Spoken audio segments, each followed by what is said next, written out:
Welcome to the continuation of our conversation on Black Talk and the White Question.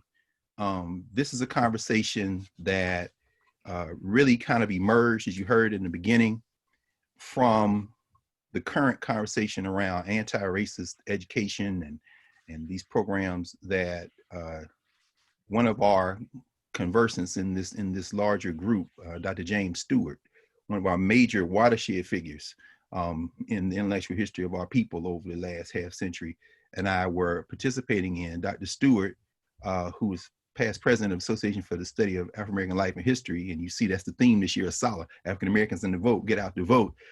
He and I were on a panel about a month ago, and there was a conversation around anti-racist education, among other things, and that spurred a thought that perhaps we should talk about the fact that we've been here before in some ways. And if you saw part one, certainly we're not going to recover that ground because we've got the ground prepared for the conversation we're about to have here now. So the inspiration then for the title of this talk that we're going to have, this conversation, is really two people.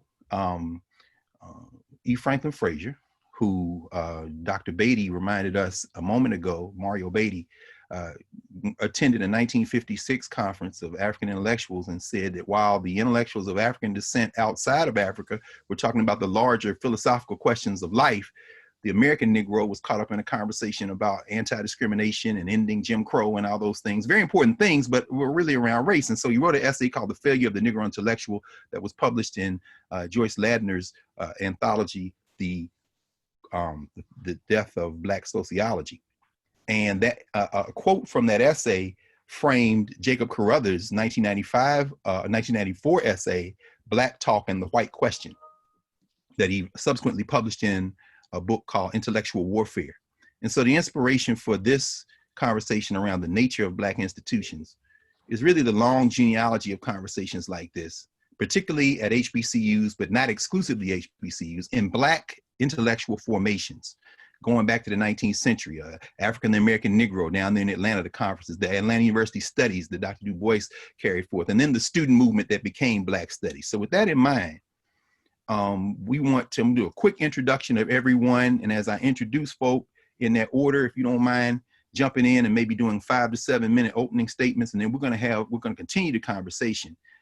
First, Dr. Samuel Livingston, Sam Livingston, who directs African American Studies at Morehouse College. Call Sam my big brother. He was the first graduate student I met at Temple University when I came to do graduate studies there. He came out of the University of South Carolina, but then he went to Temple, which was at the time the only place in the world you could get a PhD in African American Studies. And Sam took care of us. He has been involved in a number of projects. His intellectual work spans the gamut from hip hop. He deals with Black social formations like the Nation of Islam, heavily involved in Maroon studies, doing central figures like Moses Dixon and many others, has done work in comparative studies with the continent of Africa, and also organizational work, Friends of the Congo, many more initiatives. And if COVID hadn't hit, we would have just come back from Egypt because he's helping organize the study abroad work at the Atlanta University Center. So he'll go first, and then we will hear from our brother, Corey D.B. Walker. Corey Walker, an amazing brother, like myself, a field HBCU Negro, a proud graduate of Norfolk State University, son of Virginia, who went on to take degrees from a number of places, including Harvard Divinity School, the College of William and Mary. This brother has worked in a number of intellectual formations, worked at the University of Virginia, worked at Brown University, left Brown University and made national headlines by leaving the HWCU, elite HWCU, to become the dean at Winston-Salem State University, and then returned to one of his alma maters, the Virginia Union University, to become the dean, Samuel Proctor School of Divinity there, and is most recently taken up an appointment as the Wake Forest professor. He's a professor at Wake Forest University, where he is the founding director, the founding head of the Department of Afro-American Studies. And you all need to pick up his book, A Noble Fight, African American Freemasonry and the Struggle for Democracy in America. Or it's the doorbell. I think our brother is coming in now. There he is. So next, right in time, you coming after Corey, Baba AK, we have Dr. Akinyele Umoja. Dr. Akinyele Umoja is professor at the Georgia State University. One of the many reasons we wanted him in this space is because and he'll talk about this, I'm sure, if he mentions it, and maybe I have my facts wrong, but I don't think so. I think right at this point, Georgia State graduates more Black undergraduates than any HBCU. And he's the former chair of the Department of African American Studies at Georgia State University. He and his family have started an African-centered educational institution, school, Quilombo. Several of his graduates, in fact, have traveled, studied abroad with us because they came to Howard. They send them all over the country. He's a founding member of the New African People's Organization and the Malcolm X grassroots movement, among many, many other things. And you need to get his book, We Will Shoot Back, which kind of is a corrective to the idea that every Negro just took a tire iron to the head in the 1960s. But we'll leave that for him to discuss. After Baba AK, we are going to hear from our elder. We balanced out the elders. We had Dr. Nate Norman in the first part of the conversation, and we are honored to be joined by Professor James Stewart, Dr. James Stewart, Professor Emeritus of the Pennsylvania State University. This is the only man who has ever served, man or woman or any human who has ever served as the president of both the National Council of Black Studies, not only a founding member, but one of the great intellectual forces in Black studies, and also the Association for the Study of Afro-American Life and History, Carter G. Woodson's organization, the only man that did it. He also served as the president of the National Economic Association. So those of you who know HBCUs and know Black academic formations know how important that is. He is the author, co-author, or editor of 11 monographs, including an important watershed book, Introduction to Afro-American Studies. And he's the editor at one time of the Review of Black Political Economy, served as a provost, as a dean, and department chair in African Studies. And so I'm going to now mute myself as we hear our brothers. And wait, is that a sister on this? I did that on purpose. That is my sister right there. That is our sister, Dr. Valethia Watkins. Dr. Valethia Watkins is a professor in the Department of African American Studies at Howard University. She is also the director of the Graduate Certificate Program in Women's Studies at Howard University. One of the most important scholars in the area of Africana women's studies that there is. Dr. Watkins, who native of Detroit, came out of the University of Michigan, has a law degree as well from the Ohio State University College of Law, and is also a recipient of the PhD in African American Studies at Temple University. In fact, most of the people on this in this conversation have degrees in African American Studies, graduate degrees, except probably for the folks that got their degrees before there were even departments. Thank you all for building them so we could come. But that having been said, Dr. Watkins, very important work in everything ranging from voting rights, the right to vote. I hope she's going to set the corrective about some of this suffrage conversation that's going on right now, all the way through to developing the disciplinary foundations of Africana studies, particularly as it relates to gender. So Dr. Watkins, I don't know if you want to go before or after our elder. We'll give you all the chance to switch out. But it's very important that we continue this conversation. Dean Williams, are you back? I think she's in there somewhere. But I'm going to mute myself. And Big Brother, if you want to go first, we're going to get started. Appreciate you, brother. Thank you, Brother Greg. I appreciate you. Of course, I'm going to defer to Dr. Stewart. If you would prefer to go first, Baba, I would definitely invite you to go first. I'll do that. I appreciate the opportunity to participate in this very, very important discussion, because Howard has played an important historical role in laying the foundations for Africana studies and for moving it forward. So thank you so much for organizing this, and thank you all for all the work that you do. What I wanted to do is as my 5 to 7 minutes, was to take a historical perspective and take us back to early 1930s. And I want to reference W.B. Du Bois's essay, the Fisk Alumni Reunion Address 1933, called The Field and Function of the Negro College. And I want to read a small excerpt from that particular piece. So Du Bois says, and I quote, "The university must become not simply a center of knowledge, but a center of applied knowledge and guide to action. And this is all the more necessary now, since we easily see that planned action, especially in economic life, is going to be the watchword of civilization. Starting with present conditions and using the facts and the knowledge of the present situation of American Negroes, the Negro University expands toward the possession and the conquest of all knowledge, It seeks from the beginning of social development among slaves and freedmen in America and Negro tribes and kingdoms in Africa to interpret and understand the social development of all mankind in all ages. It seeks to reach modern science of matter and life from the surroundings and traditions and attitudes of American Negroes, and thus lead up to the understanding of life and matter in the universe. So Du Bois has set forth a very impressive agenda for historically Black colleges and universities. What I tried to do in my work was to argue that Africana Studies was the latest incorporation of that particular mission. Now, what Du Bois was responding to was what he perceived as being I'll just call it the miseducation of African-American students. And he wrote about that in 1932 in a piece called Education and Work that appeared in the Journal of Negro Education. And I'll just cite briefly from that piece. The context was really the Du Bois-Washington debate about what should be the appropriate educational curriculum for people of African descent. And so, and I wrote, reflecting on the classic Du Bois-Washington debate in 1930, Du Bois criticized the Negro colleges for not, quote, establishing the great and guiding ideal of group development and scholarship, end of quote. At the same time, he criticized the industrial school as, quote, a gift of capital and wealth, end of quote, which, quote, looked upon the workers as one to be adapted to the demands of those who conducted industry. Scoring students for their gullibility, he noted, and I quote, the average Negro undergraduate has swallowed hook, line, and sinker the dead bait of the white undergraduate who, born in an industrial machine, does not have to think and does not think.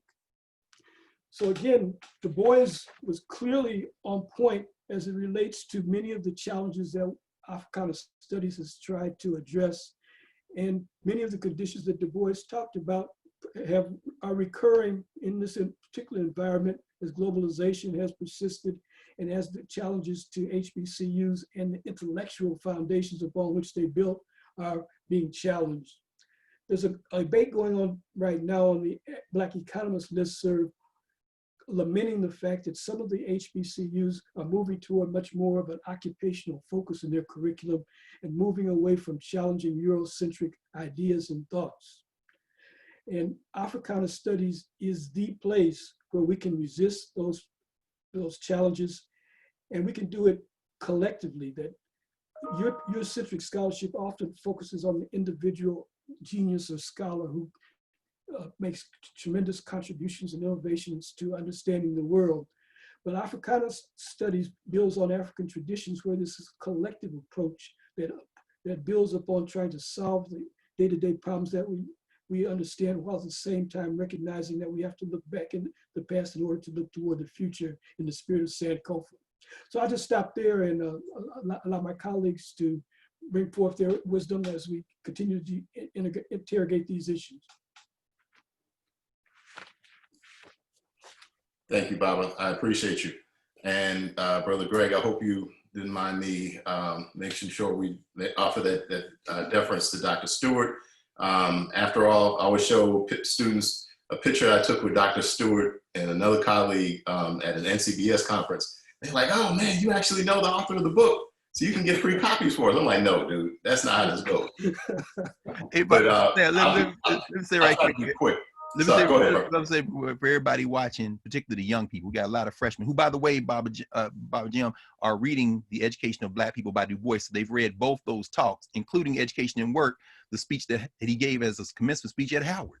So you can imagine when they were, anyway, everybody listening, especially you freshmen in the freshman seminar, what you just heard from Baba Sam, Dr. Livingston, that's correct protocol. That's Africana. That was a teachable moment, brother. Thank you for correcting that and getting us in the right form and order, brother. So I just wanted to say that to you, public and frank, because that is a teachable moment. That wasn't just a thing. As the church, they would say now, what is it, Reverend Walker?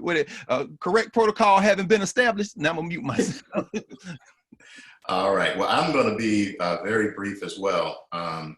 And thank you, Dean Williams and Dr. Carr, Felicia, everybody at Howard, Mario Beatty, for organizing this. I know that it takes a lot of work. So I'll dive in. when I saw the question about Baba Jetty and the question of Black talk and the white question, I couldn't agree more strongly with Baba Jetty. As long as we remain primarily focused on the question of race and addressing anti-racism, we're backpedaling and reactive. I would frame my response using Randall Robinson's two pillar ideas, the debt and the reckoning, as a model for what we really need to do in terms of addressing these issues. We know that over $14.5 trillion of wealth was generated from the enslavement of Africans in what would become the United States alone. But how do you monetize, how do you address this question of the debt owed for the millions of Africans who are in the Atlantic Ocean? How do you monetize the debt of those Africans who resisted on the African continent? In many ways, our challenge, the challenge that confronts Africana studies and HBCUs equally, is a question of a relationship that we have to restore with our ancestors. The second part of Randall Robinson's dual pillars, the reckoning, gets to the question of how do we address these questions today and reestablish relationships with our people that were fractured during the Ma'afa. The question becomes how best to address these issues, especially from a humanities-based framework, as Dr. Stewart demonstrated by referring back to Du Bois. And I would argue that, of course, I'm a very staunch defender of the humanities and Africana studies being located in the humanities. And one correction, I'm no longer the chair or the director for our Africana Studies program. Dr. Michael Salonga is our new chair. So I'm stepping down so I can actually focus on getting some writing done. The first of a couple of book projects that I'm addressing. So the lineage, though, of Africana Studies is long and diverse, from the scholars associated with the Association for the Study of Classical African Civilizations, to Dr. Sterling Stuckey, Imahu, to Du Bois, Anna Julia Cooper, Martin R. Delaney, the abolitionist Mariah Stewart, the African traditionalist Amadou Hampâté Bâ, the Islamic legal scholar Ahmed Baba, and city founder Lady Tombouctou. All of these people belong to the long genealogy of the African humanities. And let's not forget the Ethiopian philosopher Zera Yacob, as well as, of course, Anton Wilhelm Amo, and the philosopher king Nomark Antef II. So our lineage is long, the pool is deep, the river is wide, and the current is strong. But what are our methodologies for actually engaging in that research?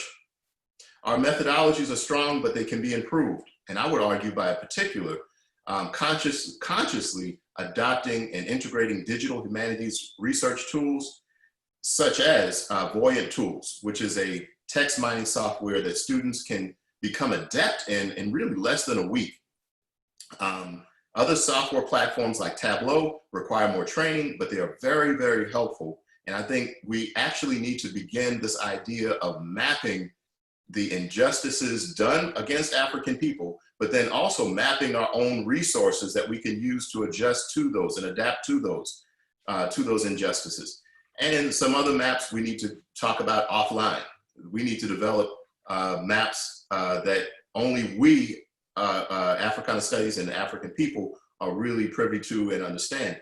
I've mentioned this because on Tuesday we'll be engaged in, and we've really begun the Congo Week with Friends of the Congo, which Brother Carr mentioned.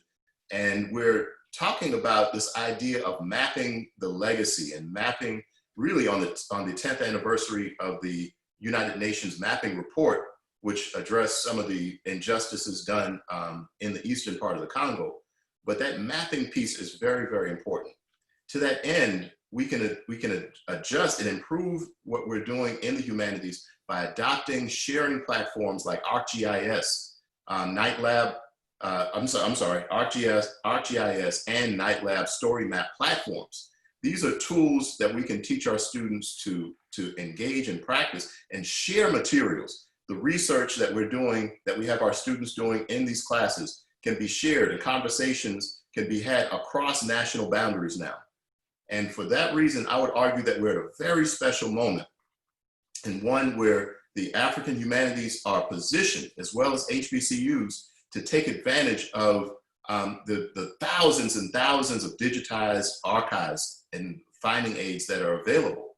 At one Humanities Research One institution, there were well over 500,000 digitized finding aids or collections alone in its Special Collections Research Center.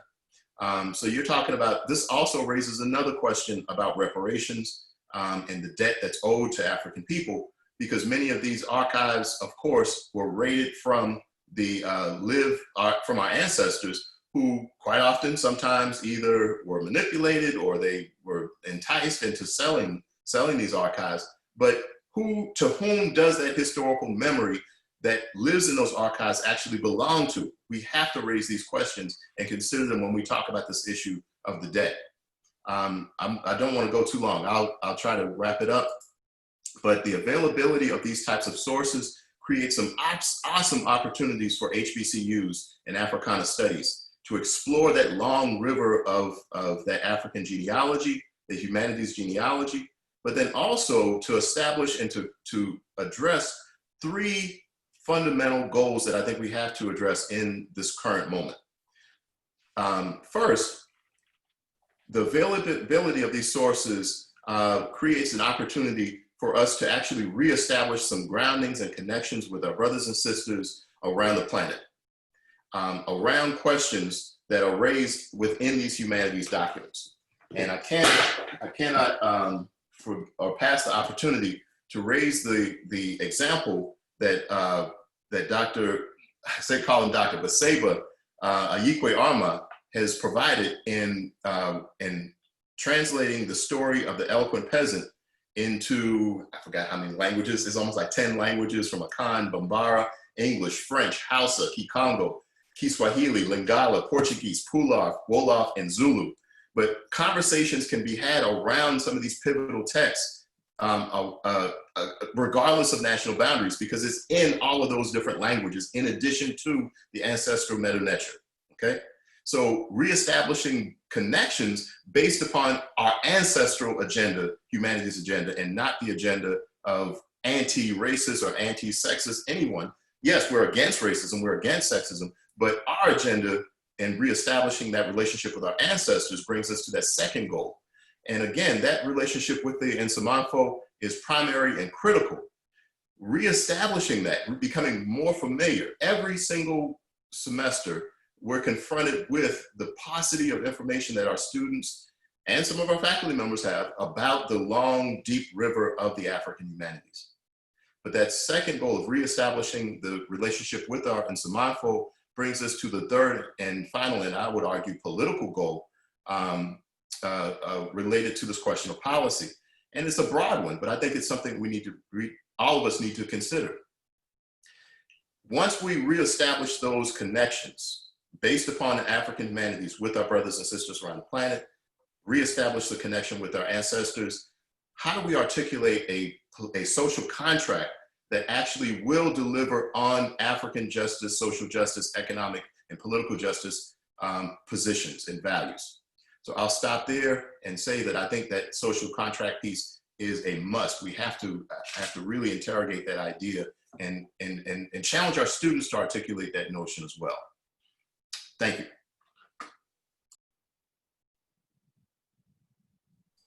Baba AK. My brothers and sisters, in the name of our mothers, our fathers, all of our ancestors, I'd like to greet you all. As Dr. Carr mentioned, I'm a member of the New African Peoples Organization. We always greet everyone with freedom land, and I like to say freedom land, particularly on this historic and important day.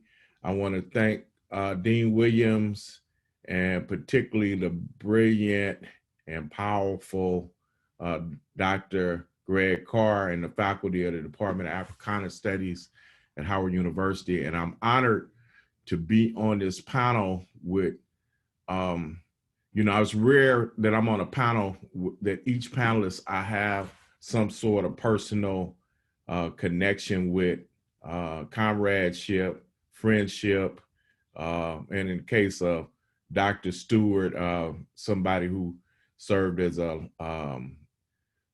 inspiration and mentor to me. This is just a blessing. I also feel connected to Howard University on several levels. My father-in-law was a graduate of Howard University and studied under Dr. May and Dr. The other great theologian. I'm sorry. Howard Thurman and Benjamin Mays. Thurman. Howard Thurman. He studied under both Thurman and Mays at Howard University back in the day. And so, I'm indebted to him, Howard, on that level. Howard was my first choice where I wanted to attend coming out of high school. And it was primarily because my counselor lost the paperwork. I found it on her desk 3 days before graduation from high school that I ended up attending UCLA as a freshman and ended up graduating from Cal State LA. You had Melina Abdullah on earlier. So I feel a connection to Howard, and not to mention that my mentor, Sidney Rebold, was president of Howard. And so I definitely feel connection to Howard University. What I wanted to speak about briefly today is to kind of put some more historical context, particularly in light of what Professor Carruthers raised in terms of race. Just to put some context from my own perspective, oftentimes I think we're unclear about what our relationship to the United States is and what the United States is. We're kind of unclear. I remember being at a conference a few years ago and a session honoring Gerald Horne, the great historian. And Gerald Horne said one of the things that historians, particularly historians of our experience, I like to call us our historians, but one of the things that we need to apologize to our people for is not clearly defining what the relationship of our people is to the United States. We forget oftentimes, or we don't teach, that the United States is an empire whose foundation is a white settler colony. If that's its foundation and still shapes much of its policy and its relationships to us today, then sometimes the solutions we call for in our, not only in education, but in every aspect of our lives, we end up with solutions that are not going to solve our problem. U.S. is was founded as a white settler colony, which means, as Howard graduate Kwame Ture will remind us often, is it starts with the suppression, genocide of the indigenous population and the captivity of our ancestors and the exploitation of our labor. Even the United States Constitution, and our ancestors used to debate this at the Negro conventions, the colored conventions of the 19th century. It's a pro-slavery document, that institutionalized 3/5 of a person. Of course, we know that codified or supported the capture of our ancestors if they escaped captivity, right? And then for a 20-year period, taxed the import of our ancestors into the United States. It's a pro-slavery document, and it's a document built on the oppression of our people and other peoples in the United States currently. Move forward to emancipation, and if you haven't read, an important text is William Watkins' The White Architects of Black Education. So when we look at education of our people coming out of emancipation, Watkins argues that education was set up or what we call education. My elders in the movement back in the day used to call it edumacation, but it was designed to like keep us under control and to produce some of us who can keep the rest of us under control. It promoted certain types of, it didn't promote liberation theology, right? It didn't promote what Howard Thurman would teach. Howard Thurman was a rebel teaching something else. But it would promote a type of religion that would keep us docile and under control and good workers. It would promote an education that would keep us loyal to the system. You know, this is similar to the education that African people were receiving by their oppressors on the African continent during colonialism, similar to the education that people in India were receiving to keep them loyal subjects of the British Empire. And so that was the foundation of our educational institutions at that time. And again, you might have had some rebels within it who began to teach something else, like a Howard Thurman did at that particular time, introducing liberation concepts and concepts of Africanity that are beyond what the oppressors wanted to be taught at that particular time. So when we look at Africana studies emerges as a challenge to the colonial education that was being taught to us at that time. So when we have the conference at Howard University, it's in that spirit, right? This towards a Black university. My friend Lou Myers, who passed a year ago, I was one of the organizers of that conference, and he talked about them bringing in members of the Republic of New Africa, or bringing in Maulana Karenga and bringing in other folks, because these young people had a vision of liberation. And so when we look at Africana Black studies at that particular time, it's to challenge and help decolonize the minds of African people. But with goals toward what? Us having self-determination, us to have ultimately sovereignty. So we got to recognize from that perspective, within our educational institutions, whether you're at a Georgia State, you're at Morehouse, you're at Howard, you're at Princeton, or wherever you at, we got to utilize the resources to create liberated spaces within these educational institutions. And simultaneously, we got to build our own institutions that we control, that start on a foundation of a liberation, pro-self-determination ideology. So when I say free the land, our objective has to be to create something independent for ourselves, to see Africa as independent under, as Garvey said, Africa for the Africans. And then wherever spaces we're at on this planet, we need to seek to have liberated spaces. We need to have sovereignty. We need to have the type of connections where our people have full potential in those societies.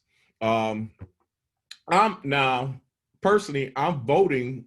I got my mail-in vote today, and I'm trying to get this orange guy out because he's a fascist, and but both parties are problematic for us. We need to have something independent. So the goal of our education has to be that, even if the school might have an oppressive ideology and be connected to the state, we need to have spaces, or we need to have objectives.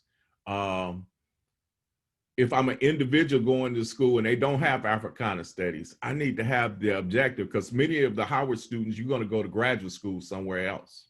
Okay, so what's my objective? I got to have a perspective that I'm going to contribute to the liberation and sovereignty of my people. And that has to be our collective goal as a people till we ultimately free the land. I'm going to close right there, brothers and sisters. Honored to be on this space.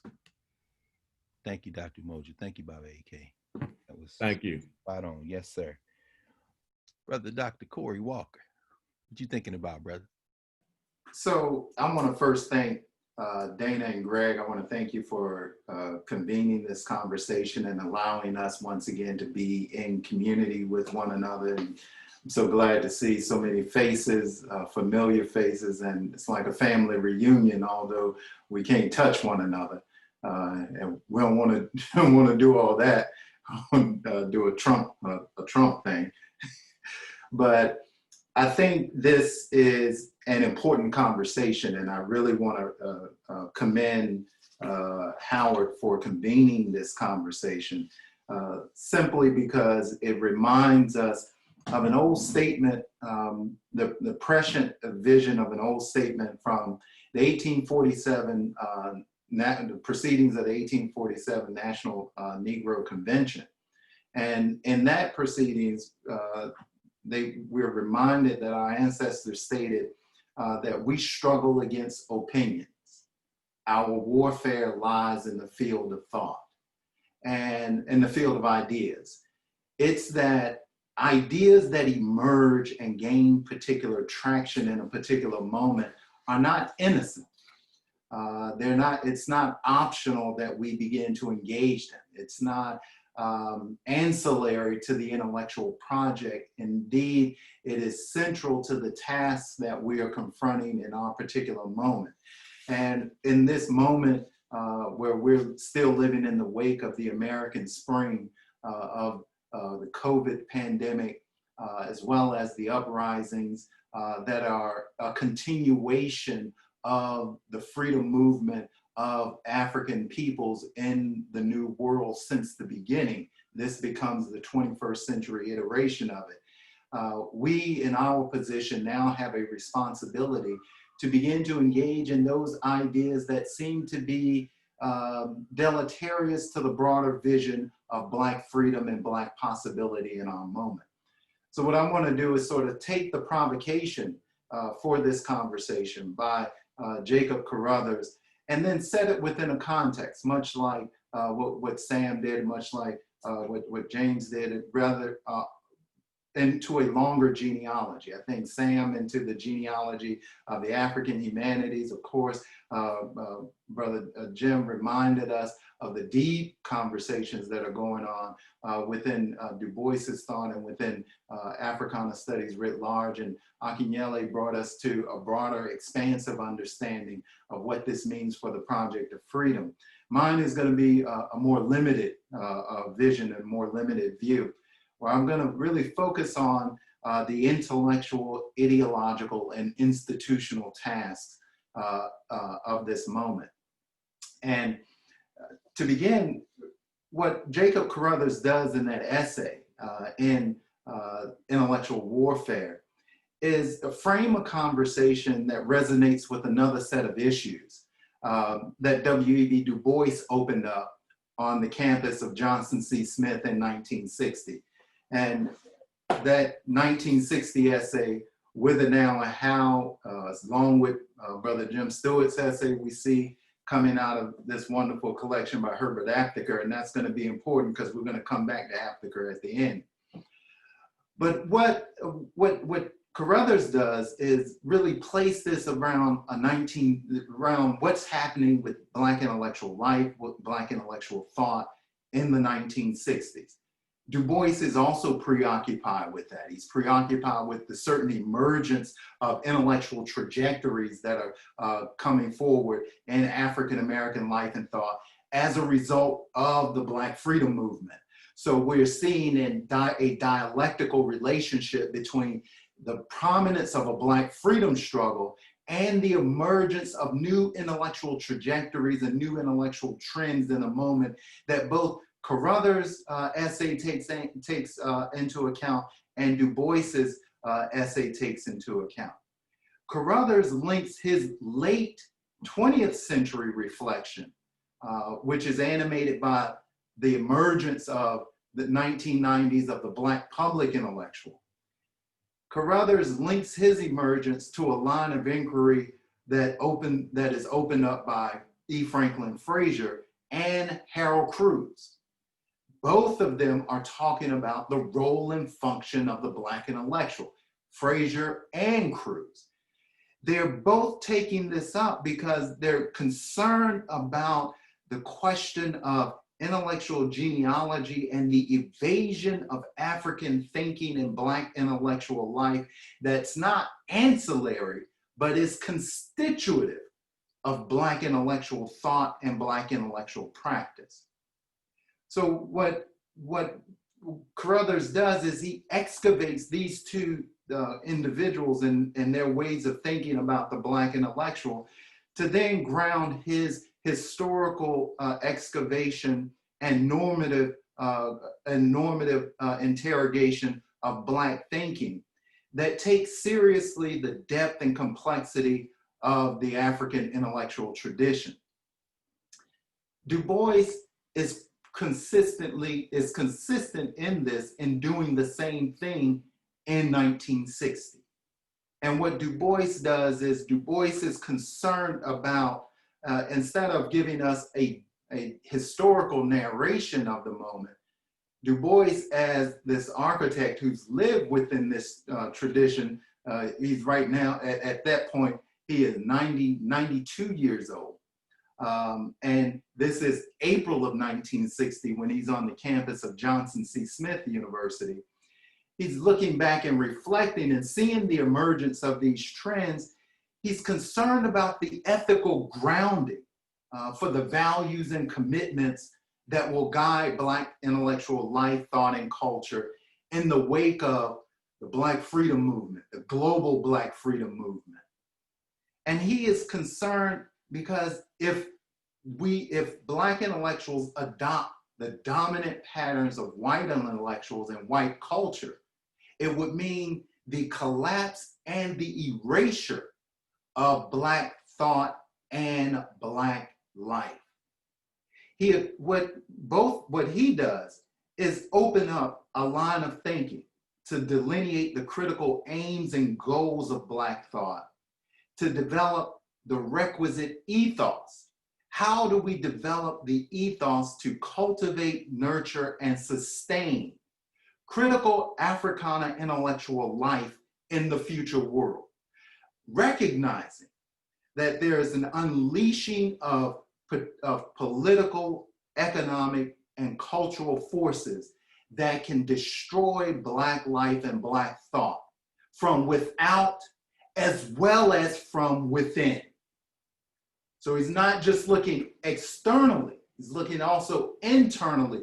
What are we generating in terms of the dominant trajectory and tradition of Black life that can then interrupt this broader liberatory project? For both Carruthers and Du Bois, in confronting Frazier's white question, they're not preoccupied with a sort of a simplistic biological whiteness or a simplistic understanding of what whiteness is. Rather, they are trying to occasion a mode of thinking that takes seriously the conditions of intellectual life as well as the commitments that inform intellectual life outside and within a context in which a dominant people assume that its thinking and its logic are normalized and are universal across all space and all time.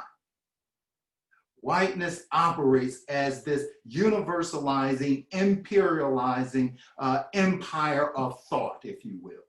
And they're taking seriously that issue and confronting it in all of its complexity. They want to unfold in a terrain of interrogation that must engage the material conditions of knowledge production. This means we have to begin to engage the very institutional modalities that ground and authorize and legitimate Africana intellectual work. But we're also concerned with the ideological, and I'm using ideological in terms of how do we make commitments and dedicate ourselves to particular ways of thinking outside of a false universalizing construct. Intellectual life has values and commitments. We're making them explicit. So how do we do this in this moment? How do we begin to reproduce a liberatory intellectual vision for Black life in this particular moment? One way is to be, the first thing we have to do is begin to uncover and excavate what is the vocation of the Black scholar in our moment. How do we understand that vocation? And this, of course, it echoes Vincent Harding's 1974 essay, The Vocation of the Black Scholar and the Struggles of the Black Community. And so doing, what I want to do is highlight the way in which Harding moves us to the question of vocation, the question of calling. What is it that we are supposed to do? It is a normative question. It is an ethical orientation that then enables us to undertake an ethical responsibility to engage in intellectual life. And we engage in intellectual life not as just individuals, but within a collective. And this is how Harding articulates the collective that defines and gives expression to the vision of the vocation of the Black scholar in 74. Harding writes, "The Institute of the Black World was born into a national struggle over the control of the definition of the Black experience." That struggle is the struggle we have now. And you define your vocation in relation to those struggles. It is not an absolute, it is not in an absolute manner, but it is in a manner in which you cannot not define your vocation in relation to intellectual struggle. So that intellectual struggle is over the Black experience.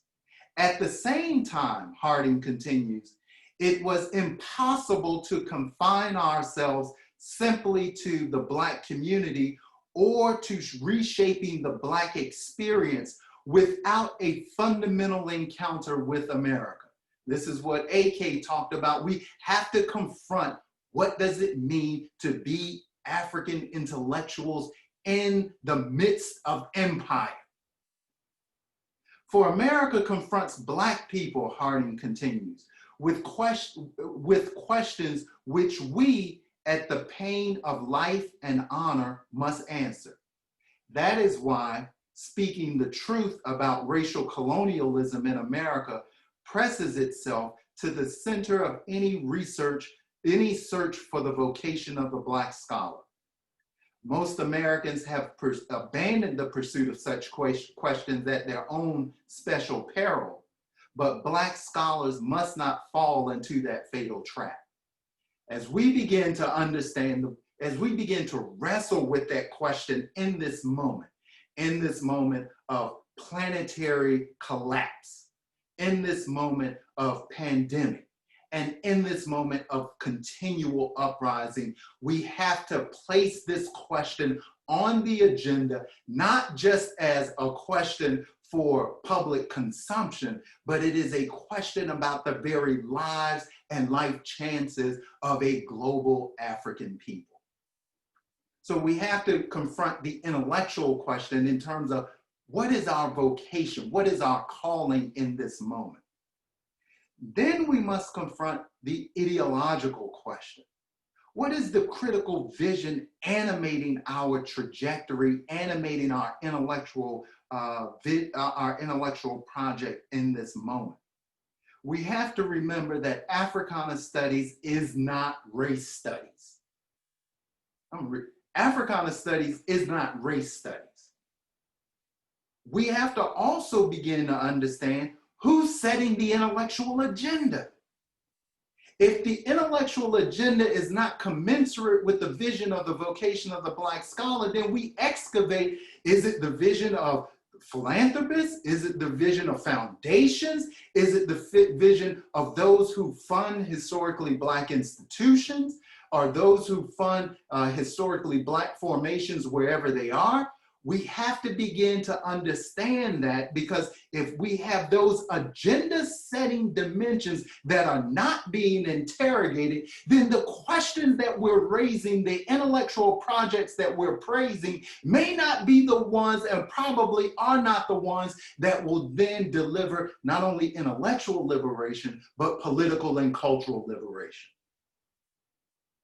So this is where it's important for us to remember the task, the tradition that's offered to us by none other than Lerone Bennett in The Challenge of Blackness, the blueprint of Black studies.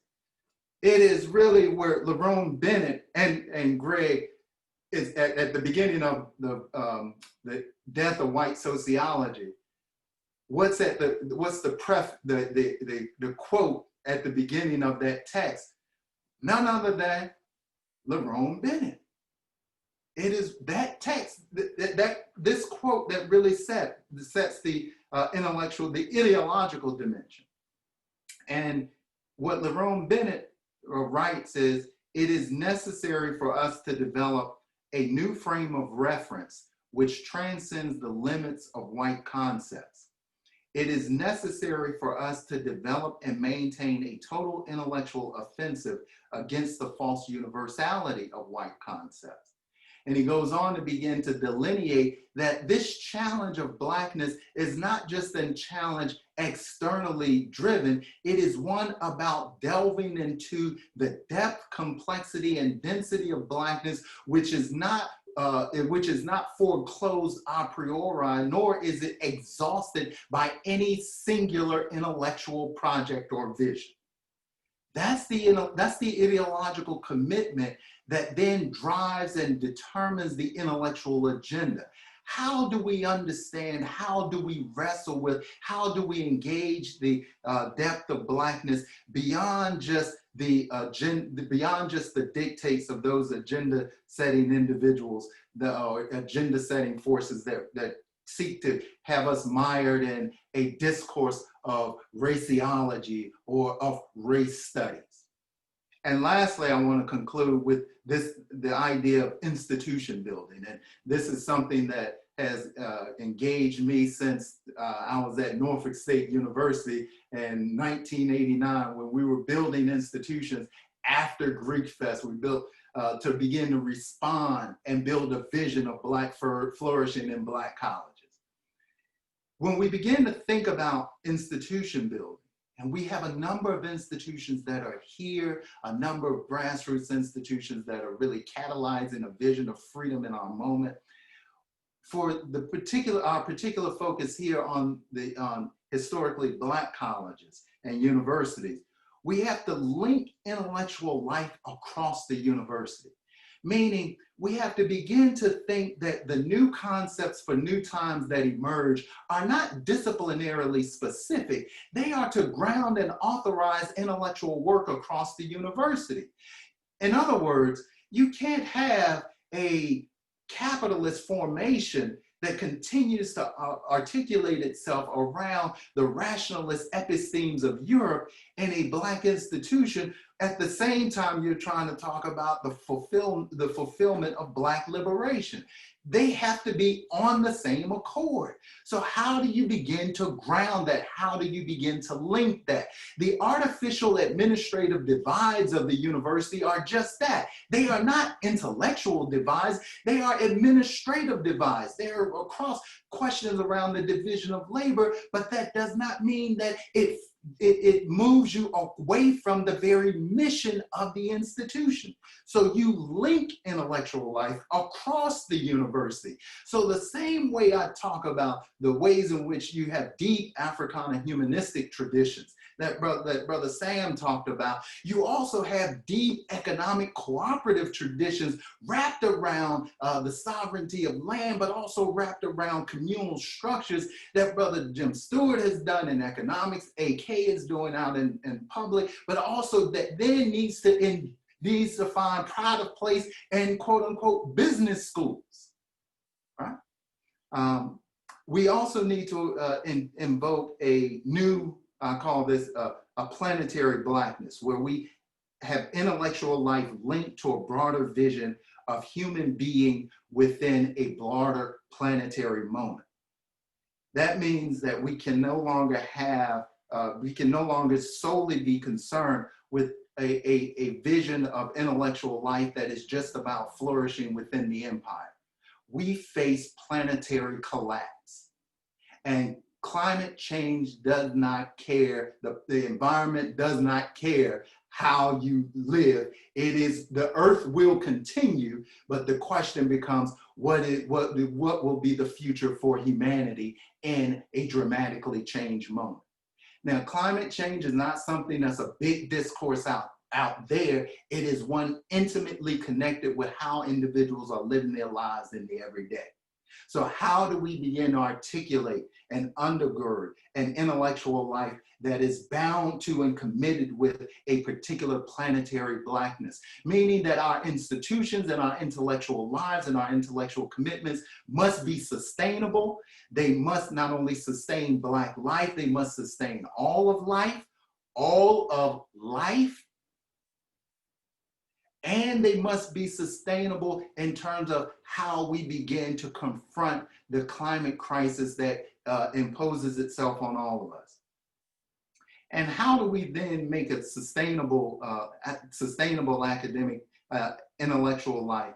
And how do we sustain this intellectual life across the university?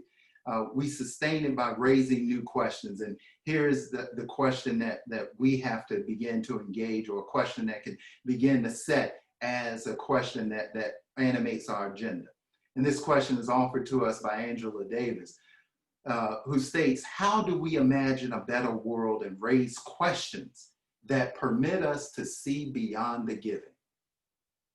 How do we imagine a better world and raise questions that permit us to see beyond the given? That's what Black studies, Africana studies has done in the best of its formations. It has enabled us to raise questions beyond just the level of the given and imagine an other world.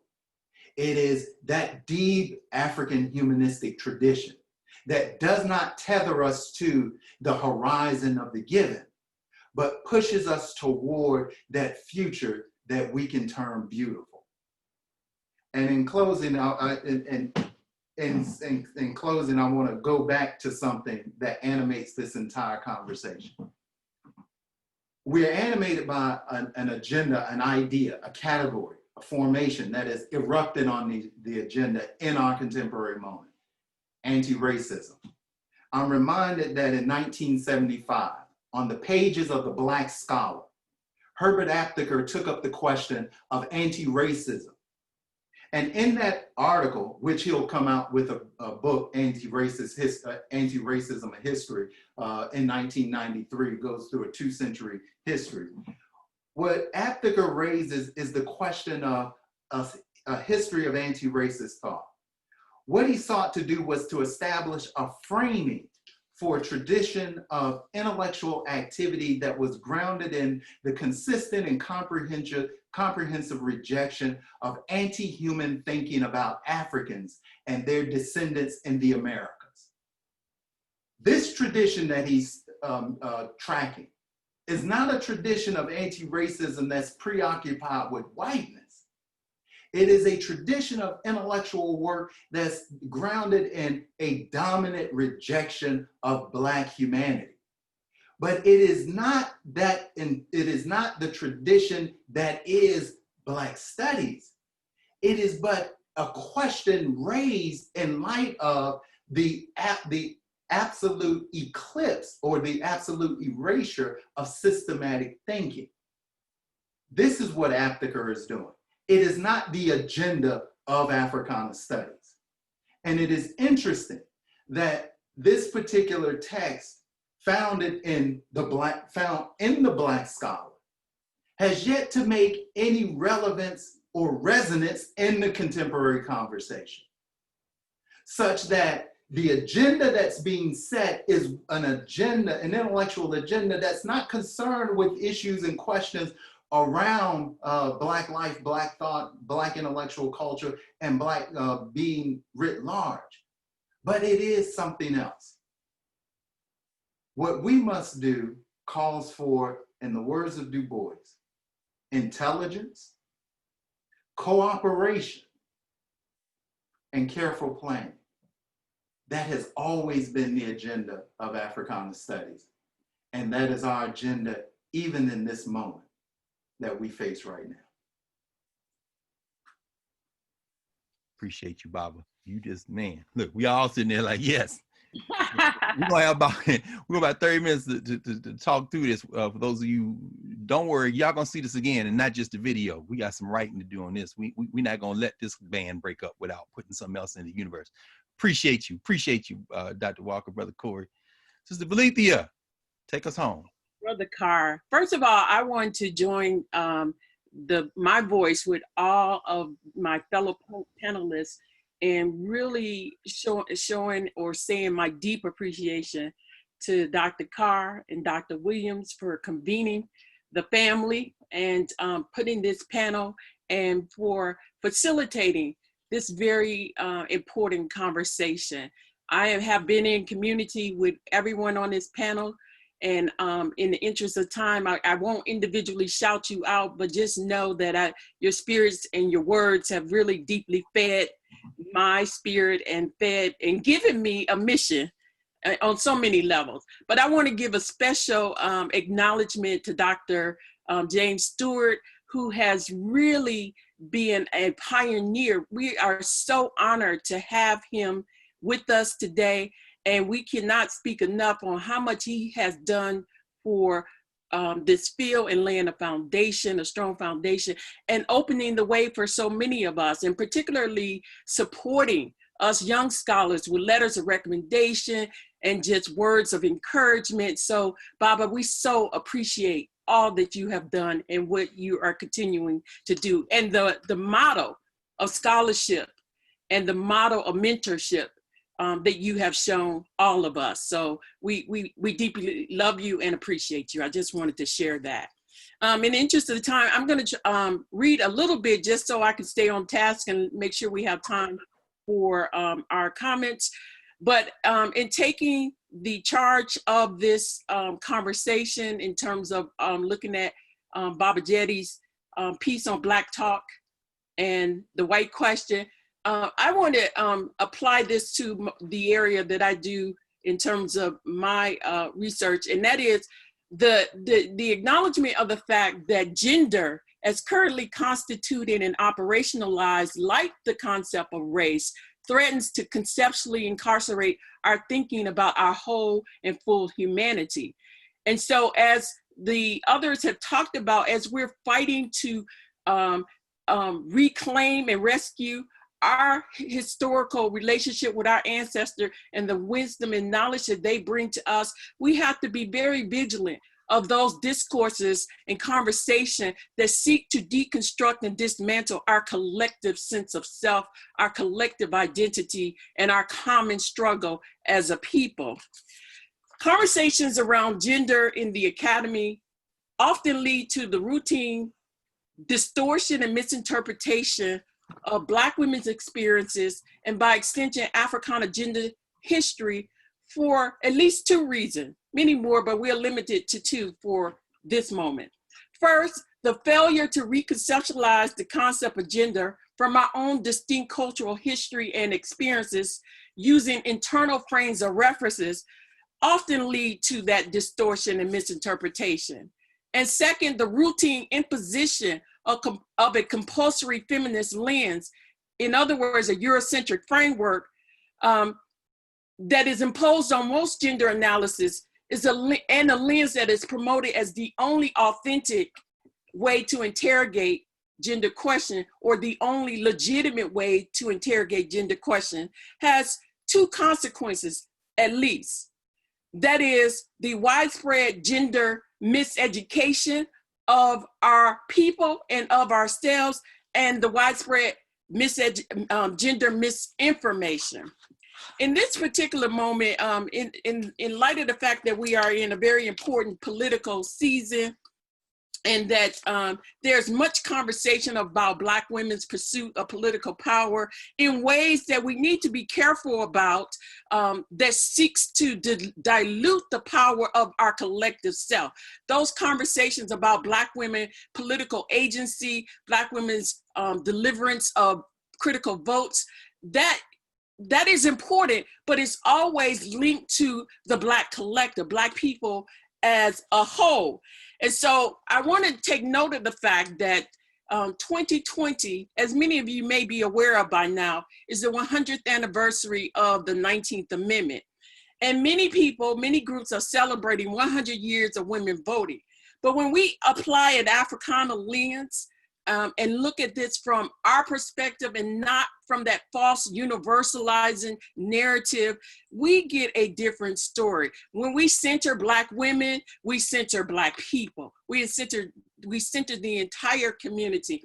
And when we do that, we realize that the things that people are celebrating, the 100 years of voting, is not the case for Black women. It is not the case for Black women because in 1920, their fight for the right to vote did not end in 1920. It continued for at least another half a century until we got the Voter Rights Act. And that used to be the end of the story.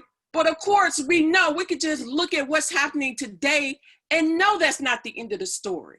We know with the 2013 Supreme Court decision, Shelby County versus Holder, that the right to vote has been invalidated in the sense of the Voter Rights Act being gutted.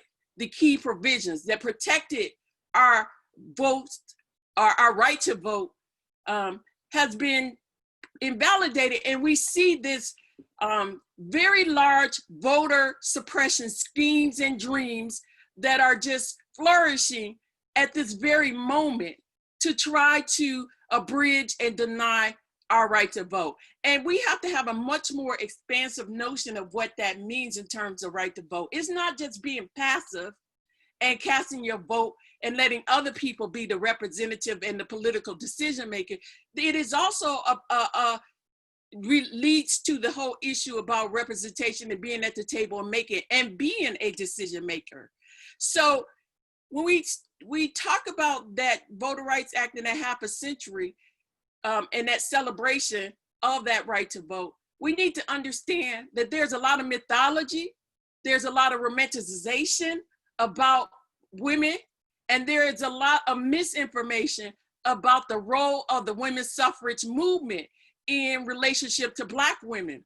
Black women achieved the right to vote, and this is the key point I want to underscore, in spite of and not because of the women's suffrage movement.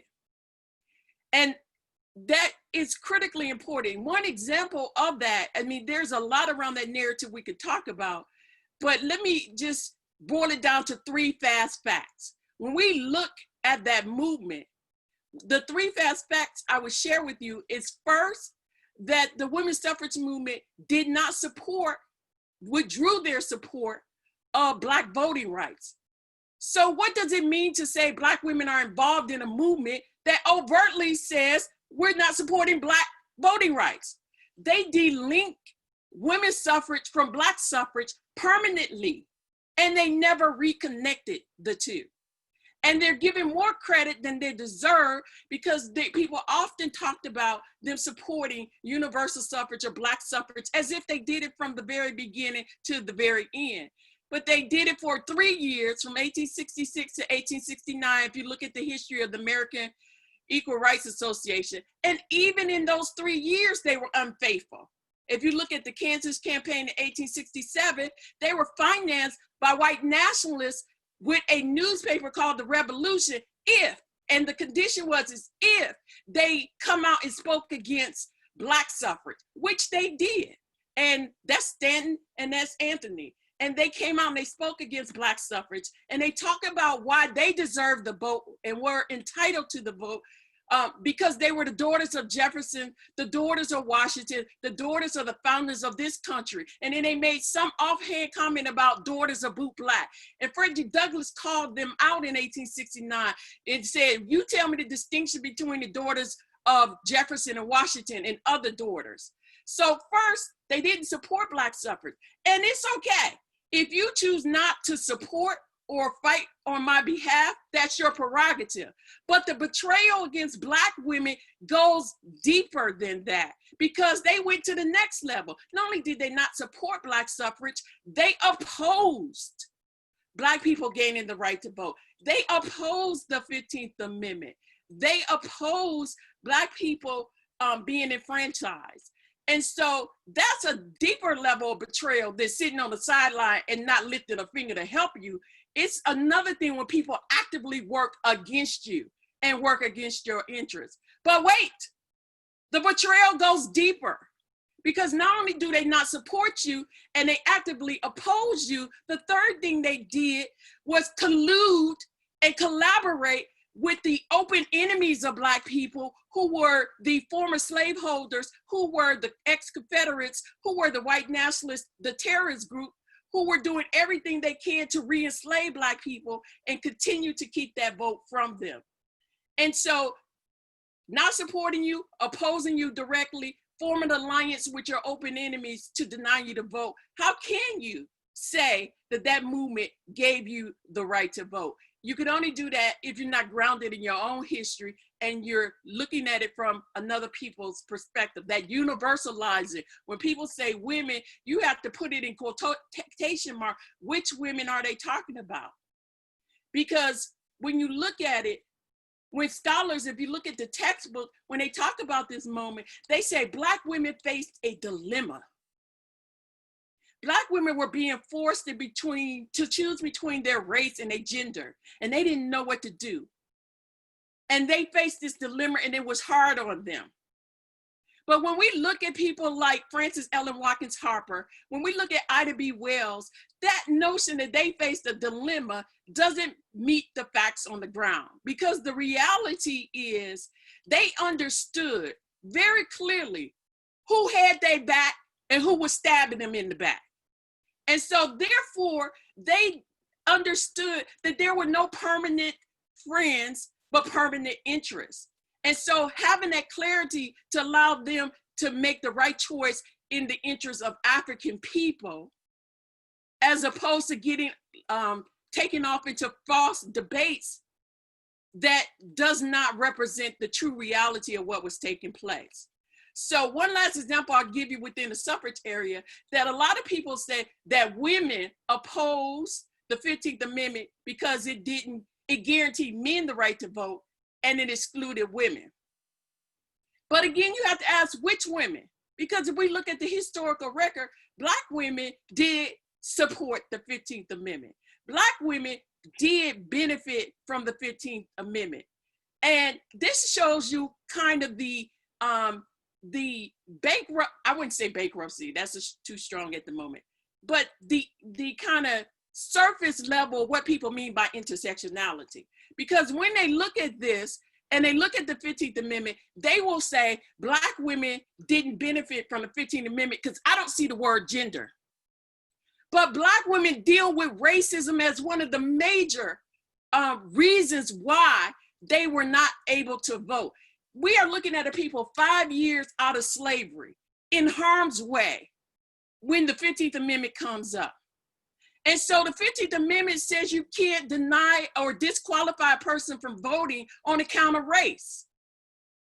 And it is gender neutral. It applies to Black women and Black men.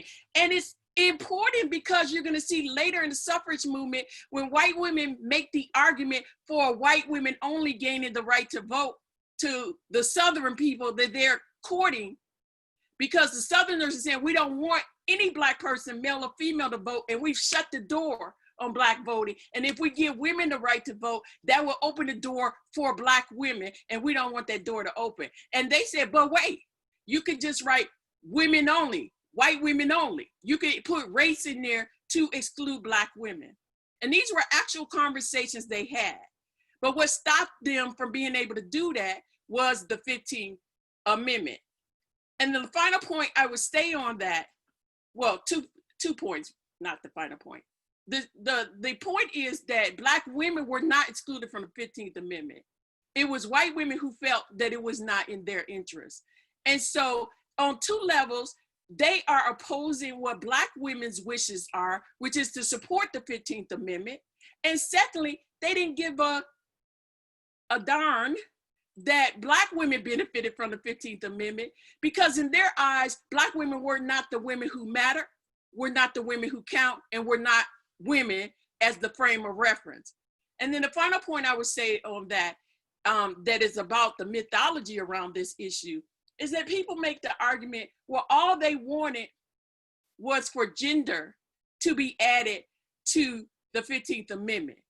That is not the argument that they were making. So I commend to you, all of you, to read the 1869 meeting from the American Equal Rights Association, where they are having this debate. And Frederick Douglass is making the argument that Black people are in harm's way, that women are being raped, men are being lynched, and our children are being snatched. And so he's talking about the violence, and he's saying it's a matter of urgency, it's a matter of life and death. On the other hand, Susan B. Anthony, this is the argument they make. They say, since a choice has to be made, then the question of women, white women, must come first, and the Negro must go last. So Black people are not allowed to be enfranchised before white women. And so that is not an argument to add. And of course, they surround that with the rationale is that if the government is to be led by intelligence, and they use a white supremacist, white superiority argument, that people read them in a benign way, saying they're talking about education. Well, I went to school, and the Negroes off of slavery did not go to school. That's not the argument they're making. They're using a white supremacist argument about the intellectual inferiority or racial inferiority of Black people. So they're saying race first, and they're saying that their interests must be put forth first. And then the final point that they make, and then you can see that they felt betrayed of the principles of white supremacy. And this is the line of women who become the foremothers of the modern feminist movement. And that is why they purge men from the movement, and it is very men versus women outlook. But moving on from that, I would say that in this conversation about Africana studies and convening spaces where we can orient ourselves around these questions that deal with our full humanity, our collective vocation, as Dr. Walker said, he dropped the mic. I'm trying to dust it off a little bit and have a few words to say. But in dealing with this, it is important that we create conversations that allow us, as all of the panelists have said, to go back in our history and to use our full humanity, our ancestral wisdom, our addressing these different questions. And the problem that we have with this universalizing narrative about gender, that it doesn't even allow for the possibility that other societies and other cultures may have done a better job on the gender question than the Western society. And that is the underpinnings of white supremacy in their analysis of gender, because they cannot allow for Africa to have been more progressive on this issue. That is not to romanticize, that's not to say there are not issues and problems, but it is to say that in many African societies, you see women were not confined to housewifery. And so women were in the public sphere. We have a long tradition of women being freedom fighters and being a part of political engagement and political agency. And so when you buy into these notions, I would like to use the words from the Jones Girls, if you've ever heard the song Nights Over Egypt. And there's a line in that song that said, your eyes won't believe what your mind can't conceive. Your eyes won't believe what your mind can't conceive. And we see all of these examples of Black women's agency and power and a different kind of womanhood in action. And yet there are many people who cannot allow themselves to even accept what it is that they're seeing and saying, maybe it is an example of a different tradition or a different alternative. And so I would leave with this concept called non-aligned, that we are developing within Africana studies to move us beyond this dichotomy between either you're feminist or you're womanist, and to recognize that neither of those concepts give the full range of the political differences and political commitments that many different Black women have, that Black women's studies has not done an adequate job in acknowledging the political difference and diversity among women. So it's become necessary to create this concept of non-aligned, and it's a perspective, it is an Africana studies orientation, and it's not limited to women, but it is a term that is being used to give visibility and representation to a broad band of people who do not embrace feminist approaches for interpreting our social and political reality. It is a term that signifies people who are against or oppose the system of oppression and the system of patriarchy and the system of sexism without equivocation, without apology. But they also recognize that feminism and one particular mode of academic inquiry does not have a monopoly on all the insights on these issues of life, and do not have a monopoly over the notion of gender equality and being concerned about or caring about gender equality. So with that, I would say two final things. My conclusion is, and my running conclusion is always this: feminism is not the source of Black women's power, Black women's strength, Black women's agency, courage, mental toughness, and resilience. These are attributes of Black womanhood that existed before the rise of feminism. Black women did not wait in darkness for Eurocentric feminist thought to bring the light. Black women did not look to feminism to provide the justification or rationalization for them starting the fight for their freedom, for the fight for their political rights, or the fight for equality. They were involved in the world of politics and in our culture and in the public sphere before feminism. And I will end with the words of Anna Julia Cooper. And there's so many that quotes of the 19th century that mirror what she says. I usually do a presentation where I just give about 4 or 5, but there's so many others. She says, "We rise or fall together, dwarfed or godlike, bond or free." And that is what you all have expressed about our collective destiny and our collective fate. And we should be unapologetic in pushing the ideal that Black men and Black women's destiny is indivisible, and that a gender war is not inevitable. Thank you. Thank you, Dr. Watkins. That was, yeah, we just, man, you talk about the mic is now, it doesn't exist. We talking to each other, it's been vaporized by all of y'all. So we are actually over in terms of time, but we're going to take just a few minutes, like maybe, well, we can go to 2:30 probably serviceably with the folks who have the platform here. And I'm just going to ask a question for anybody who wants to answer it, given the fact that, well, two things. Number one, what we've heard from you, what we heard earlier, this is Black talk. This is what Baba Jetty, and folks here is referring to Baba Jetty. Jetty Shimshu Jehudi was the Kemetic name of Jacob Carruthers. Jetty, the one who speaks, is a follower of Jehudi, so to speak. But this is Black talk, and we've raised the white question. So I'm going to ask a question as it relates to the cluster with the momentum from earlier into this conversation.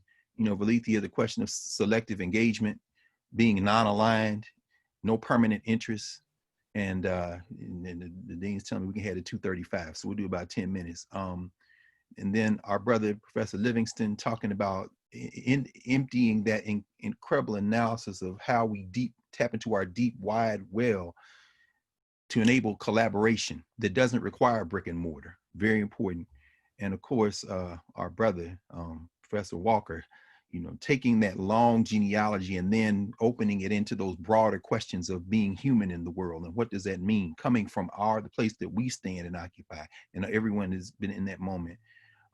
Professor Umoja talking about building sovereign spaces we control, free to land, free to concept, free to space, at the same time that we understand that the place we're in, it speaks back to something Professor Abdullah said earlier, that where we are, we have access to resources that we should be repurposing. This isn't our home. And that's whether you're HBCU or HWCU.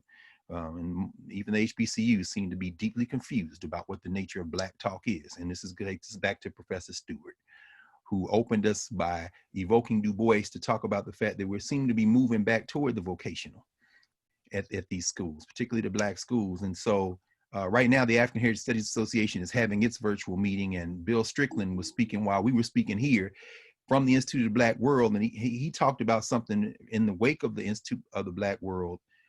He wrote about it and said, you know, the vision and purpose that generated the movement in the 60s and 70s seemed to have emptied into a reward generation, into folks who kind of benefit from that. So in this moment, the two questions I'll just throw out there, and we'll have 10 minutes. Anybody wants to kick it around can. How do we build,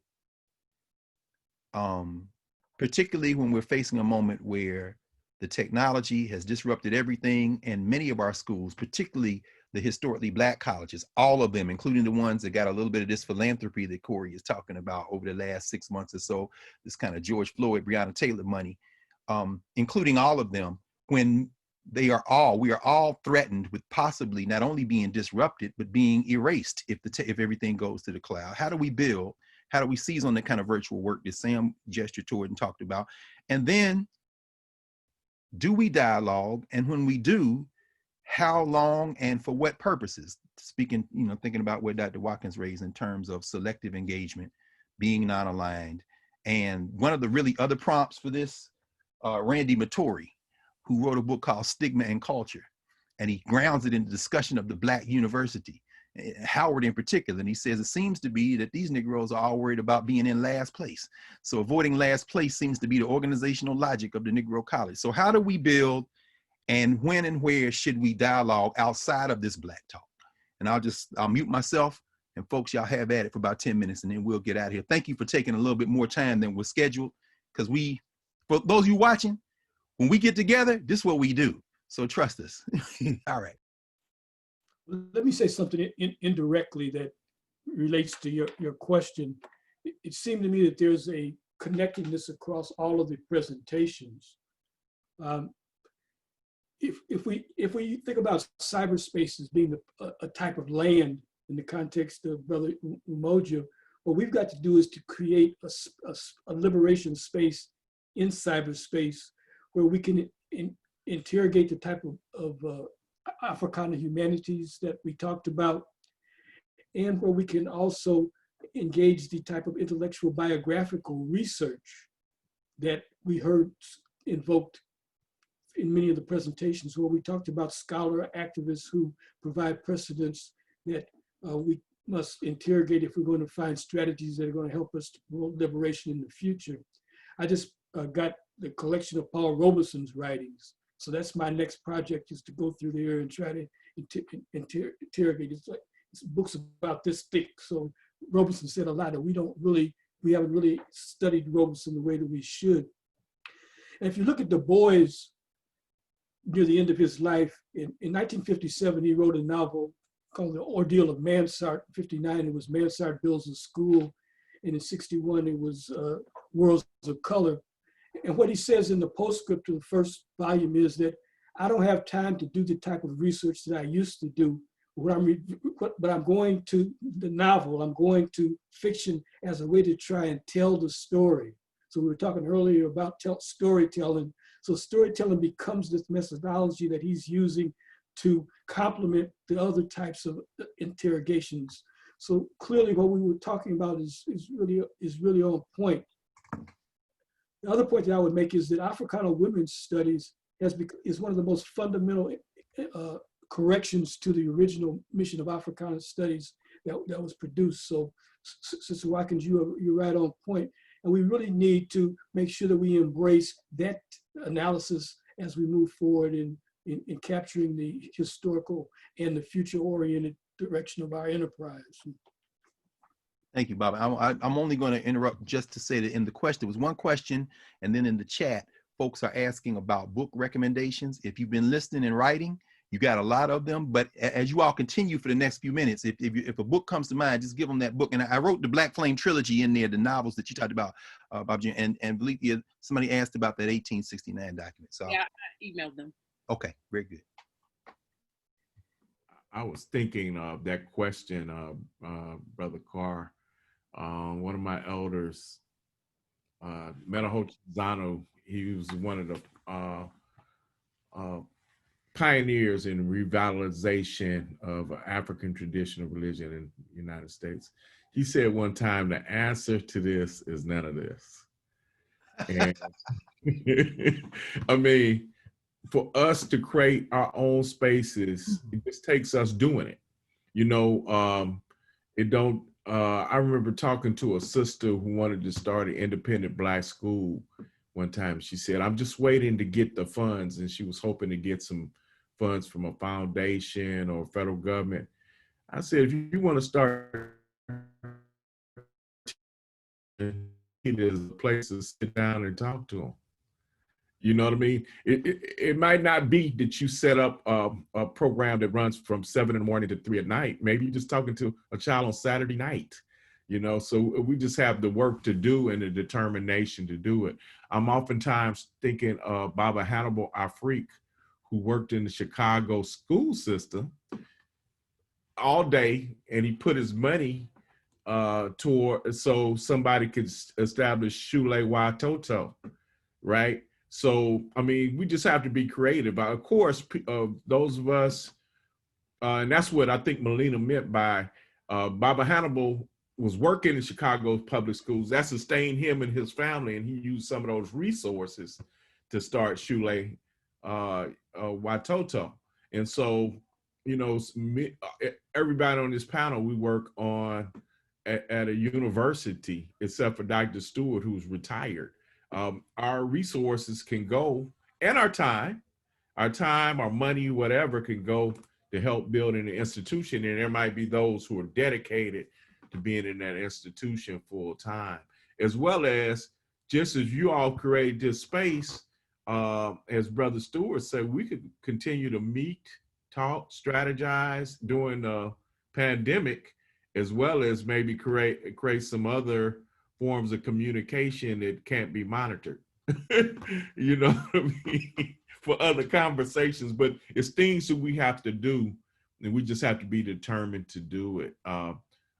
Dr. Watkins talked about our ancestors in a period of time when there was hostility from white suffragettes, white male, I'll just say it, I know I'll be in trouble, white male crackers and everything, right? So, I mean, and that hostility we know still exists today. So we still have to begin to meet amongst ourselves and figure some stuff out on our own, without being observed by others. No question. Everybody who's been everybody on the panel, when you go to put it in the chat, make sure you change it to all panelists and attendees. Otherwise, we're just trading the titles with each other. I saw Sam did. He went off. But yeah, Bob, that's right. No question. No question. I mean, these spaces become spaces for convening and gathering.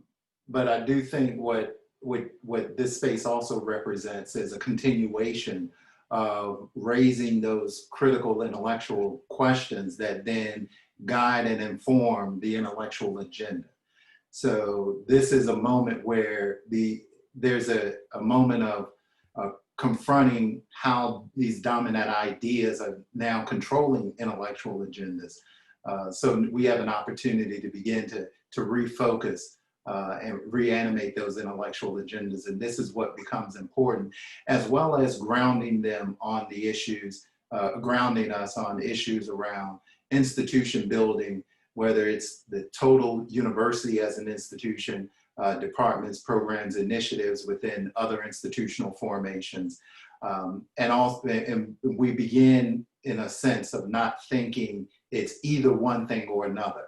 I mean, we're beyond either or thinking. We're not either or people. We don't live either or lives. So we don't have to engage in either or thinking. Those are false dichotomies. And that's what the Africana intellectual tradition really, the richness of it represents for us. Appreciate you, Baba. I don't know, big brother, if you want to say anything by way of having us, I see you there. Look, when Sam put his hand up like this, he deep in thought, so I hate to stay. Go ahead, Bob. But I want to be very brief, and because I just conceptually, I think what Dr. Stewart, Baba AK, and Valethia and Corey have done, you know, I don't really have a lot to add to that, but I would add that the context in which we have these conversations increasingly has to be Pan-African. And we have to reach out to our brothers and sisters who are doing work abroad, and where we have those organic connections that are, you know, not necessarily forced, you know, but work that we're already doing with folks. Let's not just have these conversations and make this an African-American thing, because this is not just an African-American thing, this is an African thing. So let's make sure that that context is Pan-African. That's the only thing I would add. Okay, Baba. Thank you, Baba. This is Severlin Muhammad asked the question, do you guys know the one model that Du Bois and Booker agreed on? Hint, it's a city. Is that a trivia question? Talk about Herbert Aptheker, Corey. What was it? Which one was it, Baba? I'm assuming that it's Mount Bayou, but oh, could be Mount Bayou. Can I say one other thing? Oh, it was, no. He was looking for it. Yeah, go ahead, Bobby. He says a rare essay that we should all know about. I don't have it in front of me. There's an essay in Afro-American history edited by Herbert Aptheker about where they met to squash the beef at Carnegie Hall in 1904. And if Booker T. Washington hadn't hijacked the whole damn committee, they might have been able to do it. But it might be Mount Bayou, Sam. I think it's it. Go ahead, Bobby AK. I'm sorry. Go ahead. Well, many of you in DC, you know Baba Lumumba. Oh, of course. And he was a co-author of this article that was published in the Journal of Negro Education, 1968, I believe. And it's titled The Meaning of Education. He co-authored it with a brother by the name of Rolly Kimbrough and brother Zolili. It said that, therefore, education must, 1, teach Black people who they are, 2, teach Black people what they are fighting for, 3, teach Black people who they must identify with, 4, teach Black people where their loyalty must lie, 5, teach Black people what must be done to obtain what we're fighting for, 6, teach Black people how to do it, and 7, teach Black people that the destinies of all Black people are inseparably linked, whether we are in North, Central, or South America, the West Indies, Europe, Asia, or Africa. So I think that kind of sums it up in terms of the Pan-African mission, the vision, our objectives, all of that. I'm gonna circulate that to everybody I have the PDF of it, and I'll circulate that to everybody on this panel, and maybe you could circulate it to your students. We will. And that's right at the eve again of this what we call this Africana Studies piece. Absolutely. Thank you, Baba. Actually, he says it's Durham. So yeah, Haiti. Sure. Haiti. Okay. Haiti. Little Haiti. He didn't say Haiti. I'm saying Haiti, but he say Durham, and I see Corey shaking his head. So I think maybe that because, in fact, there's a new book out on the brother who was at the center of that piece. Just came out. I think I got another room, and I'm gonna go get it. I'm gonna say that. Baba AK, thank you, because in evoking that article, you just brought it all home. In terms of policy recommendations, if those are the guidelines, we can't go wrong. So thank you. So Isaac Robinson of North Carolina Central taught him that. That's what he says. And that's the other important, thank you, Brother Severlin. He's in the chat. You know, this is the work going on in our Black spaces. And it sounds very different than the work we hear in the white-facing conversations we see in mass commercial media, doesn't it? And there's a reason for that. Dean Williams, thank you so much for providing this platform for us to get some of the old gang back together. I suspect we're going to be doing a whole lot more work beyond the view and the gaze of those who can surveil to evoke Baba AK one other time. And thank you all. You know, all love for y'all, for the first panel, for our family together. It's not only so good to see you all, that love y'all feel for our conversations, that's based on, and I was doing a little back of the envelope math. At my count, conservative estimate, panel 2, panel 1, these collective panels, it's about 300 years of active teaching and learning. I'm not even counting childhood. I'm talking about by the time everybody got their degree. So it's a lot of experience. Love you all. Thank you. Thank you. Thank you all so much. Thank you. Thank you, Greg. Appreciate y'all. Y'all take care. Love you all. All right, take care now.